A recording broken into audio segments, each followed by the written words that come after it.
भद्रवा और बनी बसोली पठानकोट हाईवे पर इस वक्त मैं मौजूद हूं और बस्ती पुल पे मैं मौजूद हूं जिसको 3 जनवरी को इनॉग्रेट किया हमारे ऑनरेबल जो यूनियन मिनिस्टर हैं, डिफेंस मिनिस्टर हैं, उन्होंने इसको इनॉग्रेट किया। ई इनॉग्रेशन इस पुल की हुई है और मेरे साथ आप देख रहे होंगे ये सरपंच है यहाँ के यासर साहब।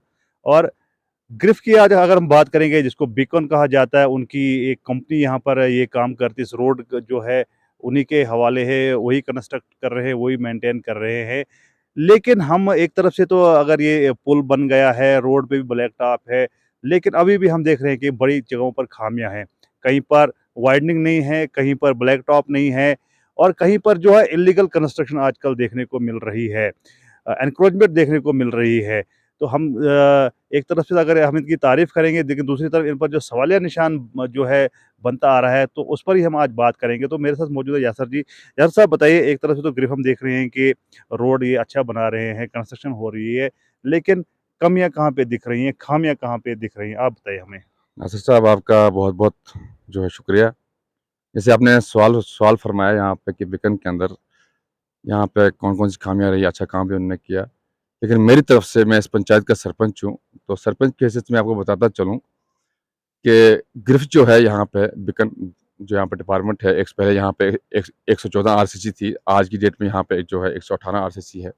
मैं आपको बताता चलूँ कि बीकन के द्वारा इस इलाके, भद्रवा के इलाके के अंदर जो इस रोड, जो बनी बसोली पठानकोट रोड हाईवे है, इस हाईवे के अंदर इनका बहुत योगदान रहा। इन लोगों ने बढ़ चढ़कर यहाँ पे काम किया। जैसे आपको बताता चलूँ कि दुमेल के पास उन्होंने एक एक मतलब छोटा सा ब्रिज बनाया, बहुत बढ़िया है। पुनेजा के अंदर ब्रिज बनाया, बहुत बढ़िया है। अब यहाँ इस वाले पुल की बारी थी, तो ये पुल भी आप देख सकते हैं कि कितना अच्छा इन्होंने बनाया, बहुत खूबसूरत भी है और अच्छा भी लग रहा है। लेकिन कहीं न कहीं मुझे लगता है कि थोड़ा बहुत जो कोताहियाँ रही हैं। जैसे कि यहाँ पे इस पुल की बात मैं करूँ, इस पुल का टर्न जो यहाँ पे बनाया गया, तो ये टर्न मेरे हिसाब से, मैं इंजीनियर तो नहीं हूँ, एक जेई तो नहीं हूँ, लेकिन वैसे सरपंच हम भी चलते हैं इस फील्ड के अंदर। जेईओ के साथ चलते हैं, एडब्ल्यूज़ के साथ चलते हैं।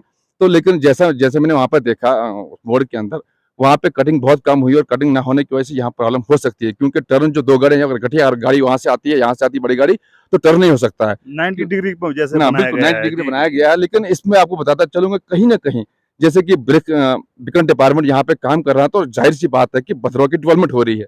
जैसे आपको बताता चलूँ कि ये रोड जो है, बनी बसोली रोड और हिमाचल रोड, ये भद्रवा की एक लाइफ़लाइन है। मैं मान मान के चलता हूँ कि भद्रवा के टूरिस्ट के हिसाब से और रोज़गार के हिसाब से, अगर ये रोड 12 महीने यहाँ पे खुली रहेगी, तो ये एक लाइफ़लाइन है भद्रवा के लिए कि यहाँ के जो यूथ है, बेरोज़गार जो यहाँ बैठा हुआ है, उनको एक रोज़गार मिलेगा, वो एक हट्स खोलेंगे, बहुत सारी सिस्टमें होते हैं। जैसे कि जी, जी। लेकिन आपका सवाल जो था, कहीं न कहीं कोताहियाँ रही हैं, जैसे कहीं पे कटिंग थोड़ी बहुत कम हुई है, वहाँ पे रोड जो रोड की जो विड्थ है, बहुत कम बहुत है। कम है। हाँ। और कहीं पे जैसे टर्न यहाँ पे ऐसे में कहीं पे ब्लैक टॉप नहीं हुआ है, तो कहीं न कहीं कोताहियाँ रही हैं इस चीज़ में। लेकिन ज़्यादातर मैं यही यही कहूँगा कि बीकन डिपार्टमेंट के अंदर जो है, बीकन ने बहुत अच्छा काम यहाँ पे किया है, बहुत अच्छी। जैसे कि सरकार नियुक्त करती है, चाहे बीकन हो या कोई दूसरी एजेंसी है जो काम करेगी, सरकार की तरफ से पैसा आता है, टेंडर होते हैं और तब काम होते हैं। और जब जैसे कि आपने कहा कि ये पुल जो बढ़िया पुल बनाया गया है, लेकिन हो जाता है इस टर्न पे जो है, ऐसा इन्होंने कर्व बनाया है, 90 डिग्री का कर्व बड़ा मुश्किल है किसी भी ड्राइवर के लिए यहाँ पर गाड़ी चलाना। दूसरी बात ये है कि रोड तो बना रहे हैं, हम देख रहे हैं कि ब्रेस्ट वॉल जो है जिसको डंगे कहते हैं, अननेसेसरी डंगे हमें बहुत ज़्यादा यहाँ पर देखने को मिले। या तो फिर वो कमीशन बेस पे डंगे हैं या फिर असर रसूख से आते हैं। तो आप बताएं क्या क्या कैसे ये डंगे हाँ, दे रहे हैं, बिल्कुल, क्योंकि बिल्कुल बहुत वो सारे डंगे हमने देखा कि अननेसेसरी, जहाँ पर लगाने की जरूरत नहीं थी। किसी की जमीन है, उसने बोला जनाब जरा ऐसे ऐसे, फिर किस हिसाब से हाँ, हाँ। बनाते हैं, इस पर थोड़ा सा बोलिए। देखो, जैसे आपने सवाल किया कि दंगों के मतलब, दंगों में मैं नहीं जाऊँगा, क्योंकि वो एक इंजीनियर जानता है कि दंगे कहाँ पर देने हैं, कहाँ नहीं। लेकिन जहाँ पे, इस जगह पे जहाँ बैठा हूँ मैं, इस जगह पे अगर 90 डिग्रीज़ का टर्न बनाया गया है, तो इस जगह को मैं खुद ही जानता हूँ कि मैं समझता हूँ कि मैं जेईई नहीं हूँ, लेकिन मैं समझता हूँ ये चीज़ कि यहाँ पे जो टर्न बहुत गलत गलत बनाया है। लेकिन कहीं न कहीं मुझे लगता है कि इन्होंने यहाँ पे भी कटिंग करनी शुरू की थी। लेकिन मैं आपको बताता चलूँ कि भद्रवा का जो फॉरेस्ट डिपार्टमेंट है, जहाँ पे भी कहीं प्रॉब्लम आती है, तो वो टांग अड़ाते हैं बीच में। वो टांग अड़ाते हैं बीच में, नहीं जी आप फॉरेस्ट की लैंड है। जैसे मुझे पता है कि इनने मुझे भी अप्रोच किया था कि सरपंच साहब, यहाँ पे आप कटिंग कर रहे थे, फॉरेस्ट वाले टांग अड़ रहे हैं, जहाँ पे उन्होंने यहाँ पे मशीनों की चाबियाँ भी छीनी गई यहाँ से, उनसे बेचारों से। लेकिन मुझे लगता है कि कहीं न कहीं थोड़ी भी इनके एंड से भी कोताहियाँ रही हैं, तो थोड़ा बहुत हुआ है। तो एनक्रोचमेंट की जहाँ तक हम बात करें, तो अगर डाक बंगलों से ही अगर देखेंगे तो जगह जगह पर कहीं कहीं पर कंस्ट्रक्शन हो रही है। ब्लैक टॉप जहाँ तक है उसको भी उखाड़ के जो है लोग कंस्ट्रक्शन कर रहे हैं, मटेरियल डाल रहे हैं, कोई दुकान बना रहा है, तो रोड के 1-2 फुट वो रोड में भी आ जाता है। तो आखिर क्या वजह है कि बीकन इस पर खामोश है? हालाँकि ये अथॉरिटी है, इनके पास पावर है, ये हटा सकते हैं, एनक्रोचमेंट हटा सकते हैं। क्या कोई पॉलिटिकल दबाव है या कोई कमीशन खाते हैं, क्या करते हैं? आप बताइए, आप समझते हैं? बिल्कुल, क्योंकि बिल्कुल। मैं आपसे इसलिए सवाल पूछ रहा हूँ क्योंकि इस रोड का 80% जो हिस्सा है वो आपकी पंचायत में आता है। बिल्कुल, बिल्कुल। तो आपको जो है ज़्यादा इन चीज़ों पर वॉच होगा और आप ज़्यादा इसको एक्सप्लेन कर सकते हैं। बिल्कुल, आपने सही फरमाया। जैसे आपने बताया कि हर रोड पे एनक्रोचमेंट हो रही है, दुकानें बन रही हैं।